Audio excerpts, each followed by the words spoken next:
We're going to be talking about dishonor and grace, just taking a little bite of it because it's a big, big topic. So,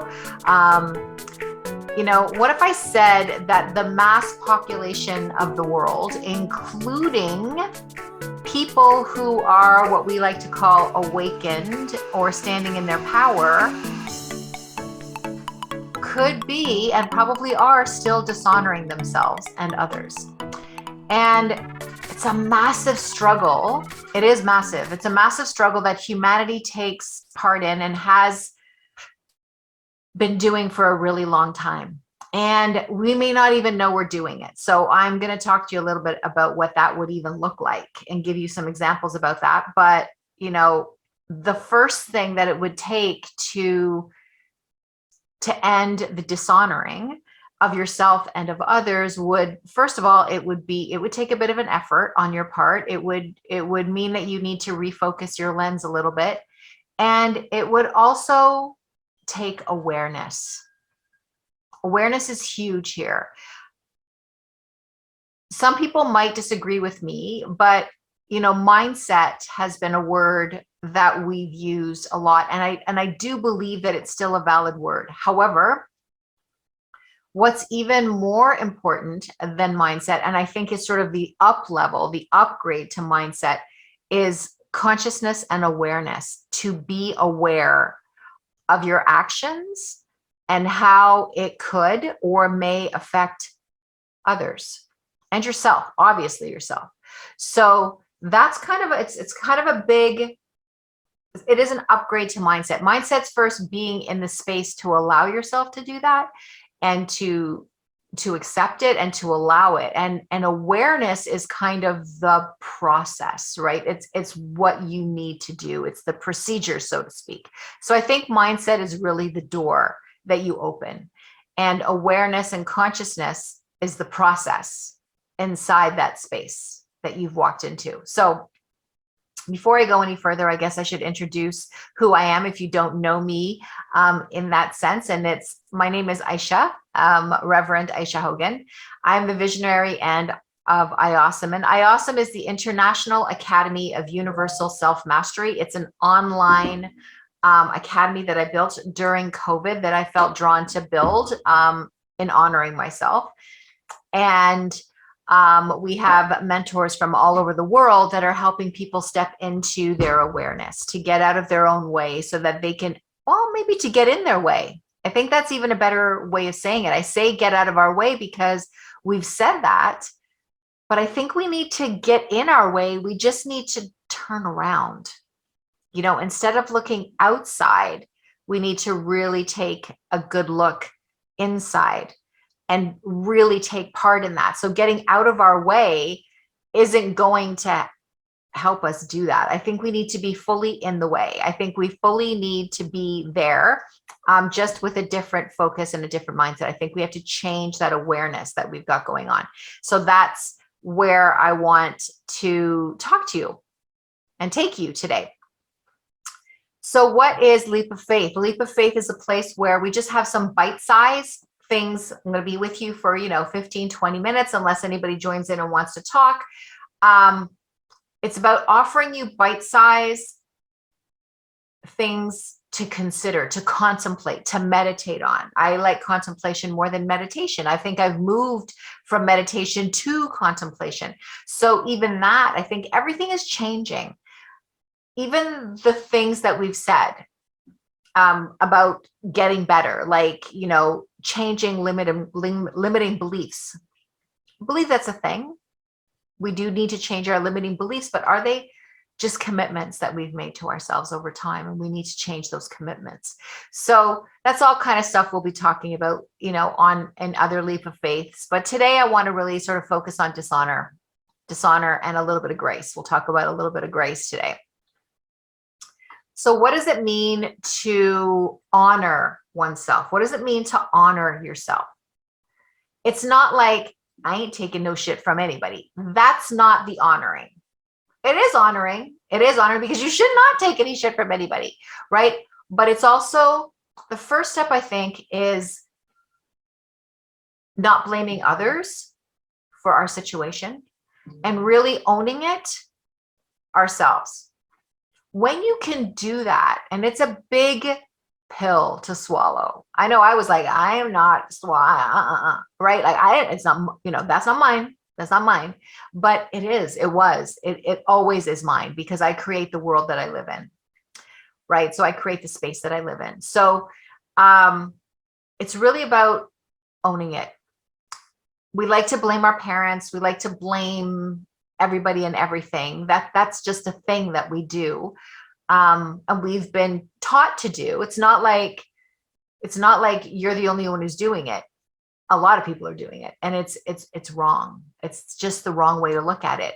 And I think as we evolve and change, more and more people are starting to understand that. So what does it mean to dishonor yourself? It means to live.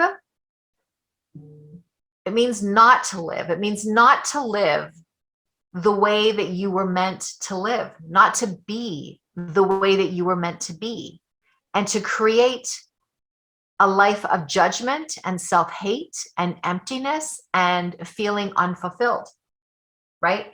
So that is dishonoring oneself, right? Is to live in that place of self-judgment. Hi, Linda, and you can absolutely disagree with me. Everybody has their own opinions and thoughts. And of course, part of honoring myself is that I need to honor other people, right? I need to honor how they feel about it, right? Might not be in alignment with what I feel, but it doesn't matter. That's not important. That is how they feel, and this is how I feel. So I'm just simply sharing my feelings. And we're all entitled to do that. So that's part of honoring yourself. It's also learning to honor others and their thoughts and their beliefs and their commitments and where they are. And that's important. That's important to do that. It's so important. So if you know anything about the gene keys or human design, or you've been curious about your DNA, you may be aware or not of the 22nd gene key. So the 22nd gene key or DNA strand or gate, it's powerful because it's about dishonor and grace, right? It's about dishonor and grace. And it's a big one. Like if we were going to put sizes to our DNA strand, I would say this is like a really biggie, right? And so the 22nd gene key, let's talk about that for a minute. There was a time when science stated, once upon a time, when science stated that we only used 3% of our DNA and that 97% of it was junk DNA. And, I always thought that was weird because, since when did the creator create junk? Like there's not a lot of junk that's created in us. So, but perhaps at that time they didn't know what that was, and that's okay. So, and especially in that capacity where we're only using 3%, but we have access, but the 97% is junk. So you have 64 strands of DNA, and they're evolving as we speak. They always are. And each one, if you think of 64 strands of DNA, think about 64 programs, and each one of them serves their purpose. Each one of them has a job to do. Okay, so we're going to talk a little bit about understanding that, because it took me a minute to wrap my head around what that meant. So all of our DNA is important, all of it. There's no junk DNA, and we are using a lot of it. And think of it like a computer, right? So a computer. When you buy a computer, it usually has the basic software that you need, right? It usually has the basic software that you need, and you are fine. You can fully function. A lot of people can fully function with that basic software quite satisfactorily. But most of us want to upgrade. Most of us want to upgrade the software and access new software so we can perform to our optimal level, right? So think of it like that. So we have these programs inside of us, and we're working on them on a very basic level, but we have the ability to upgrade our software. Okay. So the interesting thing is that we actually have the upgrades inside us already. It's not something we have to go and get. We already have it. And we can download those upgrades should we each choose to do so for ourselves. And each one of us has certain parts of that program is unique to us. You know how everybody says everybody's DNA is unique, right? Which is very true, because we all have our own footprint based on the moment that we were born and where we were born and all of these things. So we have these unique footprints of our own DNA fingerprint, so to speak, but we have access to all of it. So we have access to all 64, even though we might use 27 of them or whatever. We might use most of them, our primary ones, but we have access to all of them. So think of each program of the 64 programs has 3 stages. There's the basic stage, right? That's the one that you bought with the computer, right? So that's the basic stage, the basic software. Then there is the upgrade, the initial upgrade, which would be moving you. So, let me go back. So the basic software we also have been known to call, has been called the shadow. Okay. And then as we move into the upgrade has been known to be called the gift. And then there's an even bigger upgrade, the super upgrade with all the bells and whistles. And that is our city, or our divine essence, right? So each program has its 3 stages, and each one of us in each one of those DNA strands or programs are at different levels. We could be, maybe in strand number 1, you are in the shadow level. In strand number 2, you are already in the gift level. In strand number 3, you're somewhere in between shadow and gift.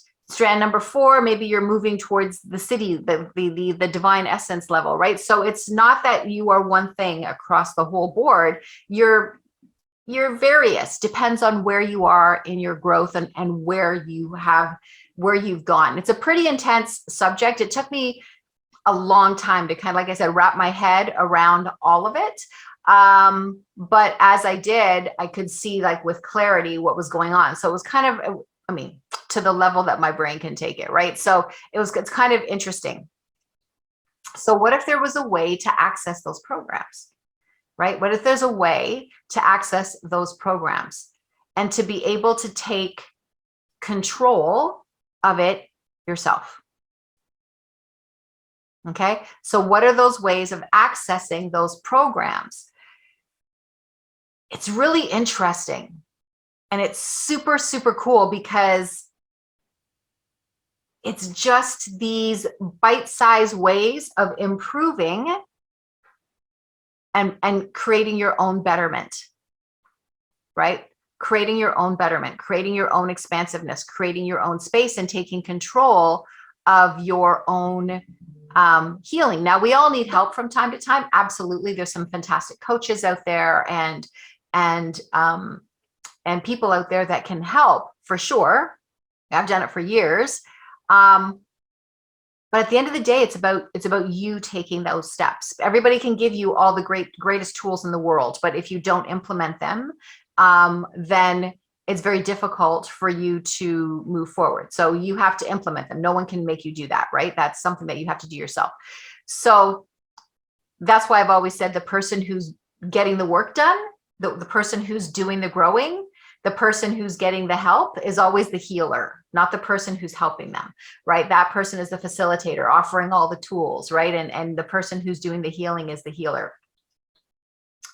So what if there was a way to access those programs, right? So we're going to share with you, like I said, these bite-sized pieces. So today we're going to look a little bit, we're going to just sort of touch into your 22nd gene key or DNA strand or gate, depends on, which book you read when you're talking about it. So this one's a major player. It's a major player. And the basic program of the shadow is known as dishonor. The upgrade is graciousness, and the superpower, the divine essence of it, is grace. So as I said, we have specific DNA that play a big role. And I found that dishonor, this one was interesting, because even though I spent years helping other people and helping to guide them, I didn't realize until just recently that I was still in a place of dishonor to myself. And when I realized this, it was like someone threw a cold bucket of ice water right in my face, right? So I had to sit with that for a minute and go, but what do you mean? Like, I'm helping people, I'm doing stuff, and I'm out there, and that's my purpose, and that's my ultimate path, and I'm a catalyst, and blah, blah, all this stuff, right? But what I didn't really realize is that I was still standing in a place of dishonoring myself. So I had to think about what that meant. I had to sit and contemplate that and be real with myself. And somewhere along the way, I think I started off with a really great mission, a great passion for helping others. But I think somewhere along the way, which happens to so many, whatever our purpose or path is, that we become sometimes swept up in things, in other people's ideas of what this means and what success in this path means. And all of a sudden it became important to me, super important to me, to make this incredible impact on the world, right? And somewhere along the way, I decided that it was really important to be an influencer and a leader. And somewhere along the way, it was important that I create a legacy, right? And somewhere along the way, I always wanted validation from others and approvals and pats on the back that my messages that I was sharing were right on, bang on, and if you think about it, that is the shadow of vanity, which is another one of our DNAs. It's the 12th one, but we'll talk about that another day. But we have been told that that means success and fulfillment. And it's so much more humbler than that. And I don't take away anything that anyone's achieved, because I think that's their path and they've done some amazing work. And wow, the things that they're doing are so amazing. But not everybody, we all have to play our role in a different way. And I was bringing my need for approval to the table. That was a really big thing that had germinated and grown in me since I was a child, this need for approval, and making choices so that others would feel comfortable, so that they would approve of what I'm doing, regardless of how it affected me. So I was making choices and decisions to make the work that I do fitting and accepting the norm of how it should be, and making choices and decisions according to what the should be's were, according to others, right? According to others' opinions and thoughts, more than I was listening to myself inside. So I was suppressing my own nature. I wasn't listening to my body and my energy and my inner wisdom. I was running my life and my business on what others said that I should be doing, even though I've always colored outside the lines a little bit outside the lines. I didn't allow myself to color way outside the lines and allow my creativity and my own inner thoughts, that I could hear them in there, but I wasn't listening, to flow regardless of what others thought. So I've been living my life and my practice in a way that everyone else that I looked up to said it should be, even though some of it felt wrong to me, right? And I'm not saying it was wrong to that. It was wrong. It was amazing for them, possibly, but it wasn't meant for me. So, and not like, kick the can, that's not meant for me. No, I have my role to play, right? So I decided that everyone else knew something that I didn't know. And only recently, I was stepping into that, knowing that we each know deep down inside, in our own inner personal wisdom, our own little piece of the universe inside, what is right for us. But most of us don't listen. So I decided to take a step and honor that inner counsel fully. And my life changed after that in many ways that I never thought was possible or that I would ever do. I shut down one of my one-on-one coaching practices immediately. It was so painful to do it. I felt like I'd failed somehow, because I was supposed to help people, because I was supposed to succeed, that this was my calling. No matter what I did, no matter what I tried, whatever marketing things I did, I wasn't becoming as famous as Tony Robbins or Les Brown or Wayne Dyer or Dr. Joe Dispenza. And even though I knew a lot of what they knew, and I'm not shy, and I will get in front of people and share, and I love people just like they do. And, and I have a lot of credentials and all of that stuff. It wasn't happening. And I didn't get it. Just didn't get it. So what I remembered, and I really use that as a new word for awakening. It's just really remembering who and what we are at some level. I mean, obviously I don't know it all, but I remembered and reclaimed that each one of us has our own journey and contracts that we made coming into this life. And I was so hung up on what success was supposed to look like that I wasn't honoring my role in the evolution, right? I wasn't honoring my role and the part that I had to play. And because I spent my entire childhood, I felt like I was the black sheep, the underdog, there was this underlying need for approval, as I mentioned before, to prove to the world that I'm not a failure and that I have worth. I'd gone through 2 failed marriages, this beautiful stage of life has always been a bit of a struggle in the past. And, I was just I always had to prove that I had worth. And that's part of what I was doing, was dishonoring myself, because of course I have worth, right? Of course I matter just like everybody else on this planet. And of course my thoughts and my feelings and all of that matter just like everybody else's does. And my path might not be the same as everybody else's. And the way that I do it might not be the way that others have done it, and might be unconventional and all of that. And it's okay. And it's okay. And as I said, part of honoring yourself is learning to honor others. And that's where grace comes in, that graciousness, right? So it's about, if I can honor myself and my own inner wisdom and make my choices out, regardless of what everybody else thinks. Listen, hear for sure, but still make the choices that I feel that resonate with me, that is the right choice for me. And if it's a mistake, that's okay. I will pick myself up and move forward and learn from that. But also honoring where everybody else is and leaving judgment behind, right? Honoring where everybody else is. And we're all at different places in our journey, and we are all experiencing different things. And that is okay.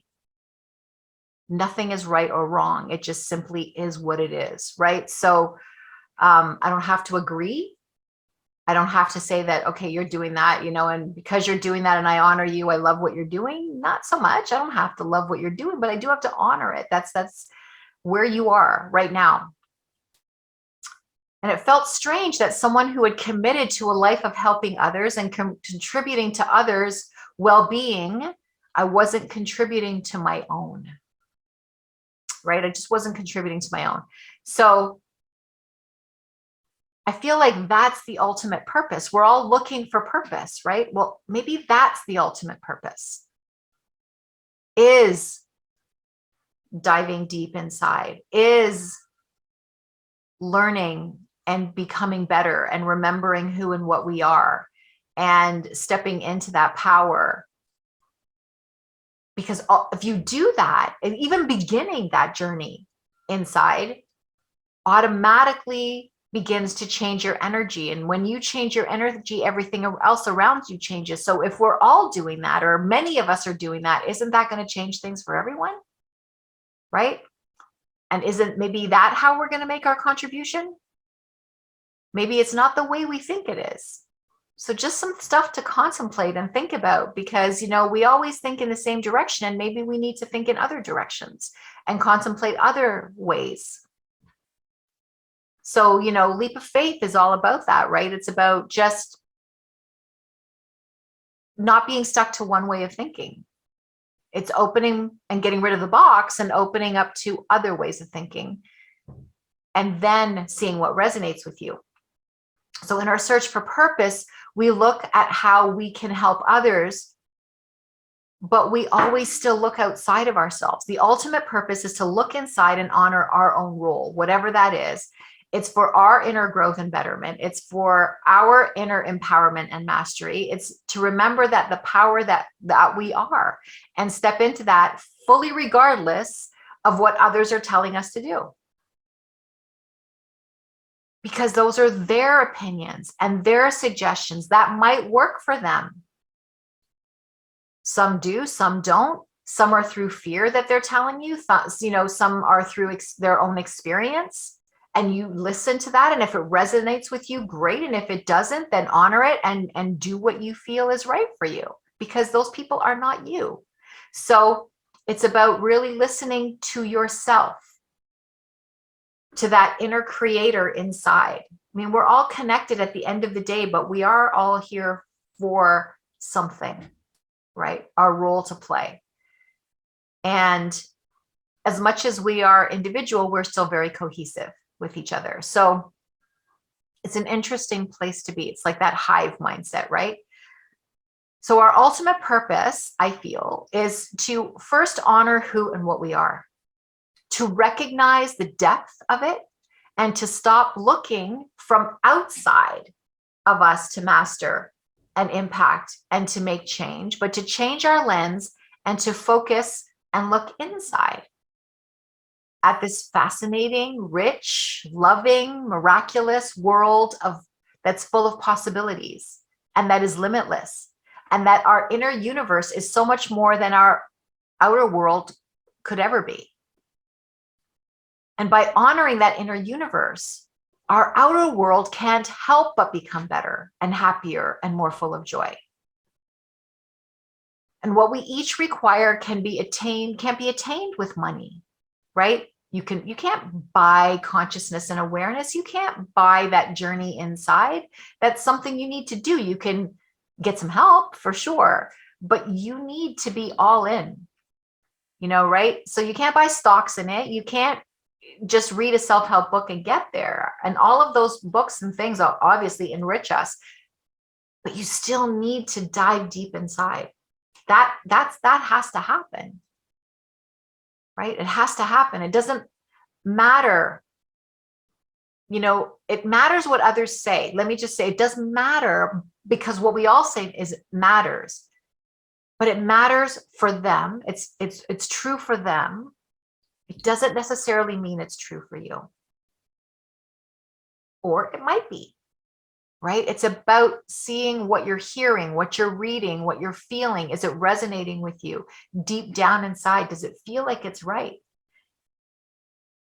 Right? Because we talk about, the sixth sense, right? That feeling of, which a lot of people call psychic or something, but I really feel like that's maybe the seventh sense. The sixth sense is that inner knowing that in your body, you can feel when something's right or wrong. You can sense it. Everybody feels it and senses it differently, but you can feel it. You can hear it. You can sense it. Maybe it feels icky in your stomach. Maybe it's a bitter taste in your mouth. Maybe it's a voice you hear in your ear. It's a whisper, but it's there if you listen. Right? But we've been really, really taught to be deaf to it. I don't think it's on purpose. It just is. And we're evolving, we're changing. And part of that means to change our lens. So diving deep, we were made in the image of our Creator. It says that in many, many religious texts. We were made in the image of our Creator. Well, then that means that we are part of the Creator. If we were made in the image of the Creator, we're part of the Creator. No one is less or more. We have simply made choices on the outside that has affected our connection on the inside, in that inner endless universe inside. Even when we think about the universe, we think of something that's outside of us. I mean, it is, but it's also inside. It's all around us. It's not just in one place, right? It's everywhere. So it's everything. And it's exciting when you think about it that way, because all of a sudden you're open to endless possibilities. Because when we condemn something, or we condemn someone's thoughts, or we condemn what someone's saying, or if we condemn a way of thinking, we close doors to the possibilities. Condemning something closes the doors to the possibilities, right? So that means that you're dishonoring yourself when you close doors, because you're not allowing yourself to be open to all the possibilities, because there's infinite possibilities. So the secret has always been inside. You've always had it. You have it now. It's always been with you. And in some cases, maybe it's been collecting a little dust, waiting for you to pick up that piece of you and expand through it. But that's okay. That was just the journey. You've learned a lot along the way. And by stepping inside, that's the first step to your graciousness, to honoring yourself, because then you're becoming gracious to life, right? Because you are life. You're not living life. You are life, right? You are the dance. You're not the dancer. You're the dance. You're not the clouds in the sky. You are the sky that leads to that wonderful, expansive universe that is inside you. It's everywhere. We've just been looking in the wrong direction forever. And it's no one's fault. It's just part of our evolution. We're learning, right? We've learned that, as we move forward in this time, that it's all on the inside. Everything we need, we've always had. Everything we desire, we've been carrying it around. So instead of going out, my good friend, one of our IAUSM mentors, Patricia Madalena, always says, instead of going out, let's go in. Let's stay in, right? Our first major step as humanity, that each of our responsibilities is to look inward, to honor ourselves, to honor others, wherever they're at, even if what they're doing is not what we would do. As each of us may find our own way to connect inward, we're each at different places on our journey, on our quest. And it's okay. It's great. That's what creates diversity, right? We will all meet on the inside in the universe, because we're all connected in the universe. There just isn't any other way.